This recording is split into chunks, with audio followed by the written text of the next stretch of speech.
Happy conference. We are at the Wellness Center again and ready to study the psoas muscle.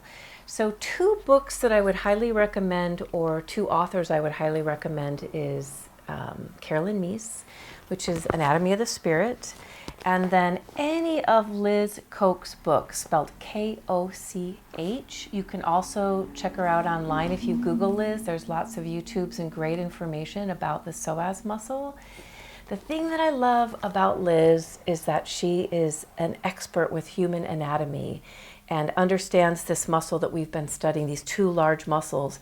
But at the same time, she understands this connection, as we do as yogis, that the emotions that sit in these large muscles as well. And so she does a great job at using examples with people she's worked with over the years, and things she's found by working with the anatomy that help us not only lengthen and loosen and strengthen these important muscles to keep ourselves physically healthy, but also emotionally healthy.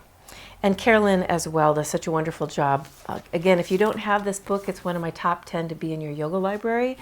And this week we're studying the lower psoas, which last week we did a lot of just showing up dog and lengthening, and how in our yoga practice we get out of our habitual patterns of movement and we go into 1, 2, 3, sometimes 50 different yoga poses and vinyasas that take our body out of its normal pattern and into these new places where we can open into and get into the areas that feel like a little stuck, a little stiff, a little bit dense.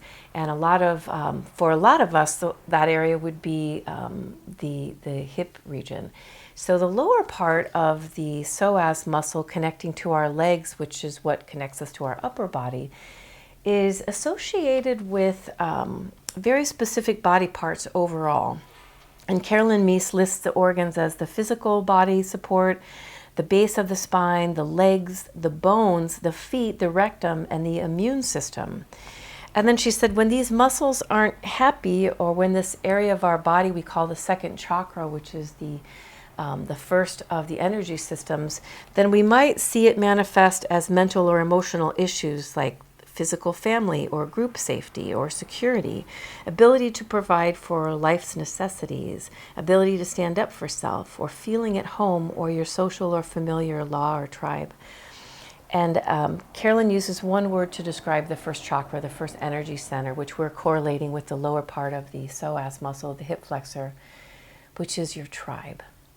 And I like to think about this because we're never born as individuals, even though we're born as ourselves as a person. You needed a mother and a father to be conceived and to be born, but then we need a tribe to raise us. As babies, we can't fend for ourselves, we can't feed ourselves.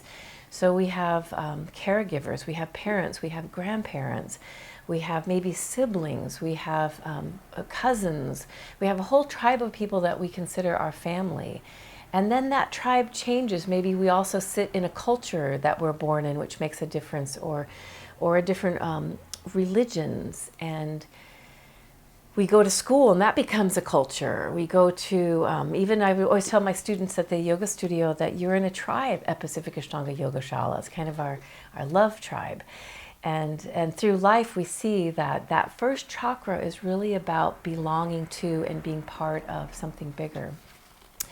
So when there are problems in that first energy center or issues, or we see that manifest maybe through the lower psoas, these are some areas that might come up for us. So obviously we've been talking about this the past few weeks. Chronic lower back pain is associated with that. Sciatica, varicose veins, rectal tumors, cancer, depression, and immune-related disorders all can be part of that first chakra area, and looking at it specifically in our yoga practice is not only an energy center that we're going to relate our emotional or spiritual self to, but physically where we can look and see in our yoga practice where we can start to not only lengthen these muscles and open into this region where the lower chakra sits by opening the hip region, but most importantly, and this is the centerpiece, is breathing into that region. So the orange zone is really only fully serviced when we breathe into that area.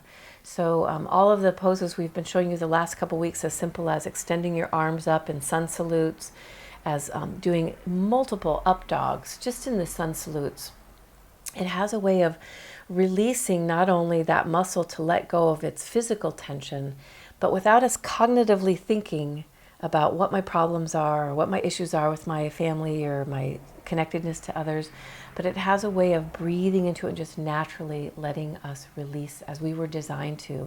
Things that tend to be held in our tissue and things that tend to get held in our muscles. So every single time we come to our yoga practice and you do your yoga for 10 minutes, 15 minutes, even a half an hour, you'll find that you feel different. You feel a bit lighter. You feel a little bit more compassion. You feel a little bit less in a box with your thoughts and a little bit more open. And that has everything to do with the physiology and the emotional psychology of this yoga practice. And just kind of relating this back to what we've been studying with beauty and how we see things is when we're able to release things that we might not even cognitively know that we're holding on to, it starts to shift our mental patterns. And our mental patterns literally run our lives. Literally, whatever is going on in my mind is my projector. If I see my life as having a lot of things to worry about and a lot of irritation and anger, then my life becomes filled with that. And that's how I see the little moments of my life. And so we start to realize that something this simple is like, we call it yoga chikitsa, which means yoga therapy. If I can do this every day, 4 days out of the week, 5 days out of the week, I'm giving myself an opportunity to just let things go. As we sing in like our snowman song again, to let it go, let it go, let it snow. It's another way to teach me to let things go rather than to hold and harbor them. And again, from the week before, we said, anger is beautiful and fear is beautiful. It means we're alive. It means we're human. It means we're waking up and being chased by tigers. It's all good. But the tricky bit is to not harbor it and not to let it reside in our bodies, to not let it reside in our tissues, to not let it reside in our psoas muscles. So our quote for this week is one of my favorites by Annis Nin. And it's so powerful. I can almost see this more as a mantra than just a quote. She said, "We don't see things as they are. We see things as we are." And so being able to let go of these means that I become a more compassionate, loving person, and I begin to see my world more that way. As always, I honor each one of you for taking this very simple teaching today out of your yoga practice, off your yoga mat, and into the moments of your life. Not even just the days of your life, but the moments of your life. Namaste.